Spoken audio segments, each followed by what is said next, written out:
This is the Xiaomi Mi 11, one of 6 versions of the Mi 11. However, this is the original.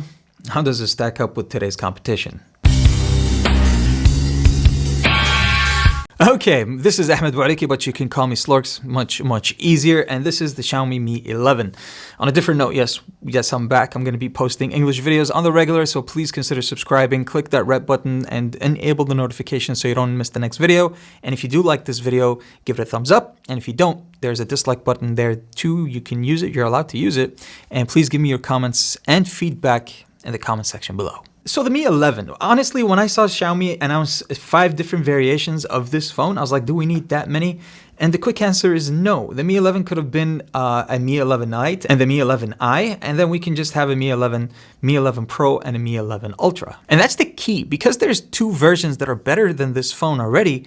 It kind of has a cloud over it, and it makes you wonder, are the other phones going to be better than this phone? Because I like this phone. It's not bad for the price that you're paying. However, with the knowledge of knowing that there are other versions of this phone, it just makes me think, how much better could they be? And that all begins with the camera performance. We got a 108 megapixel main sensor, and it's utilized in a proper way. It's huge, so you're gonna get a lot of pixel density. There's of course pixel binding technology, and you can get natural bokeh, as you can see when you get close-ups of photos, and it works really nice. And I like the color science that they used. It matches the other lenses. It could be better, obviously, with software updates. But with AI and color generators used in this phone, I honestly do not mind the shots that I was able to get with the phone, especially when I flip between the lenses and I realized the color consistency that is available. Now, one thing I hated is the dynamic range. It's blown out in most of the pictures. It's overexposed. It sacrifices all those colors in favor of what is the subject that you're trying to get a shot of. And I realized that I couldn't get it to focus perfectly in terms of having dynamic range in the auto mode. So I either have to choose the subject or sacrifice it for the sake of dynamic range. Now, something like that obviously can be fixed with an OTA update, especially that when I ducked with the phone and went into the Pro mode, I was able to get exactly what I was looking for, something with dynamic range that is consistent and at the same time sharp enough. Like this shot, for example. The sky is finally looking blue, and you can tell that dynamic range is working a lot better, but I wanted to be able to get this type of shot without using the Pro mode, which would be appealing for more normal users and not have to worry about what kind of shots that they will be getting. Now, there's a macro mode here, which I really don't like in phones. However, if you are into taking close-ups of flowers in your garden, of course you can take those type of shots. As you can see, enough color, enough saturation, enough bokeh, and definitely enough pixel count. In terms of the wide angle lens, we're going to get a 13 megapixel wide angle camera right here. It doesn't have autofocus. It's not the best, but it works. I mean, it can give you a decent shot, especially with the color calibration. This is the 108 megapixel lens. As you can see, you get this natural bokeh in the back due to the huge sensor, and you get a ton of details, like the gravel on the Lightning McQueen's tires or on his light years, as you can see, due to a ton of pixels that you're going to get. So there's a lot of data that's going to be available. And then we got the zoom that's going to be using digital zoom, obviously, because there's no lens dedicated for zoom. So you still get decent shots, obviously, because of the 108 megapixel. You can punch in a couple of times without losing any pixel quality due to having high pixel count in the first place. Now, portrait mode works pretty well, but you still have a problem with the dynamic range, obviously. However, the blurring is done very naturally. You can see at the tip of the hairs, it works pretty well. You got a ton of pixel density with the camera, so you can even count the hairs in my beard. It looks pretty decent. I don't mind it. The skin tones even look natural. Really good. The funny part is, when I switched to the front camera, I was able to get dynamic range effortlessly, and it's the blue skies. The skin tones are fine. Even the blurring is good. It can count the hairs, split it on top, although the blurred shot is there. It's wonderful. It's a 20 megapixel front-facing camera, and the portrait mode works pretty well. So night shots are plenty good. You get somewhat of decent coloring and a lot of sharpness due to the high pixel count density again. I don't mind the night shots that I get from the Mi 11. So in terms of camera quality, personally, this is the best Xiaomi camera that I've used. Bearing in mind, that cloud, right? I haven't used the Mi 11 Ultra or the Mi 11 Pro. Both have the GN2 new larger sensor with 50 megapixels. I don't know how they will compete to this, but you get a decent shooter with this phone. Keep in mind that this is the only version that we're gonna have in the Arab world. You're talking UAE, KSA, Kuwait.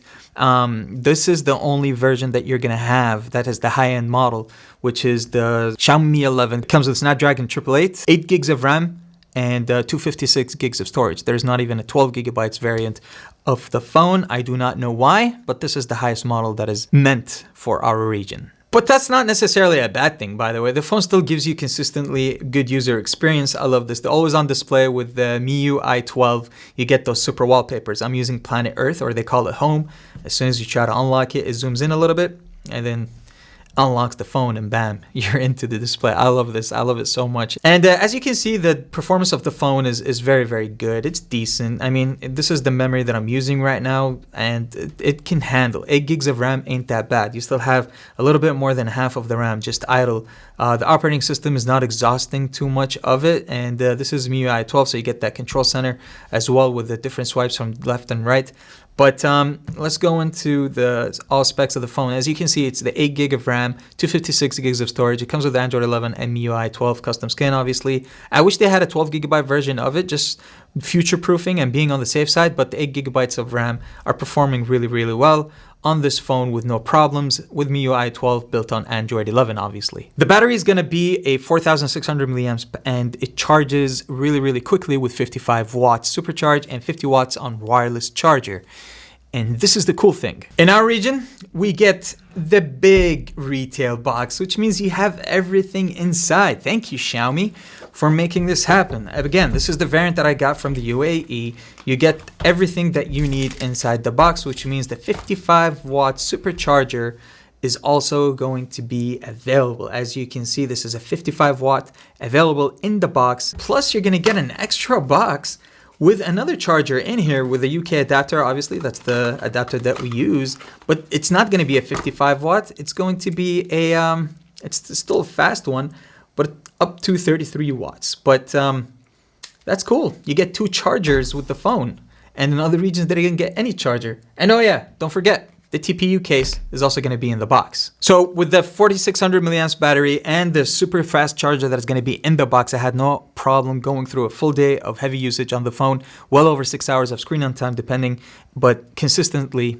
I was getting good battery performance. Regardless of the huge screen, it's a 6.8 1-inch display. It's curved a little bit on the sides. It has 120 hertz refresh rate, which is mandatory in today's standards and flagships, but it also has a billion color, which is a 10-bit display. So you get really good colors. And Xiaomi has been really good with colors recently on the displays. It compares to the best out there in terms of Samsung, OnePlus, even iPhones. This display gives you really accurate colors due to the 10-bit nature, HDR10 plus support, 120 Hz again with touch sampling up to 240 Hz. I love this display. Another thing I love is that it has 2 physical stereo speakers. It does not depend on your traditional earpiece that is available on top. No, you get 2 dedicated stereo speakers. So naturally, all flagship phones, you'll get that dedicated speaker on the bottom of the phone, and then the other one would be the earpiece. But with this phone, you're gonna get a physical second speaker on top, right? But also the cool part is gonna be powered and tuned by Harman Kardon. Of course, everybody knows who Harman Kardon is. They have their long history of fantastic acoustics, and it's tuned really well. The phone gets loud, but at the same time, you can hear every instrument loud and clear, especially the type of music that I like. I was very happy with the sound that I got from those speakers. So really good speakers. And then the rest of the bells and whistles, of course, are going to be on this phone, like reverse wireless charging, the highest IP rating, which is IP68, a optical fingerprint reader that runs really fast under display on the phone in the front. It misses the headphone jack traditionally, but you get a infrared blaster, so you can use those remote applications if you like. And it comes with this really nice frosted back glass, Gorilla Glass in the back. I like how the screen curves into the anodized aluminum on the side, and then the back also curves into it. It reminds me of the Samsung phones, and really ergonomic feel in the hand. You feel very confident and sturdy. Does not feel like a 6.8 inch. It feels like it's a smaller display just because the phone fits in the hand really comfortably. So at the end of the day, another Xiaomi phone, especially one that started 6 different variants of it, is pretty good. If this is where they're starting, I'm really excited to try something like the Mi 11 Pro or even the Mi 11 Ultra and subscribe. Maybe we can get those phones and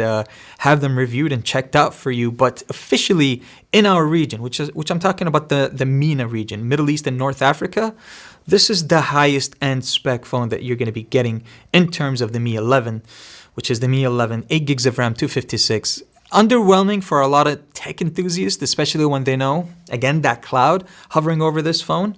How better are the Mi 11 Pro and the Mi 11 Ultra going to be? But if you're your average consumer that doesn't even know those other two phones exist, you're going to get plenty of phone for a really reasonable price with the Mi 11. And I guess that's it. I'll see you guys in the next video. Thank you for watching.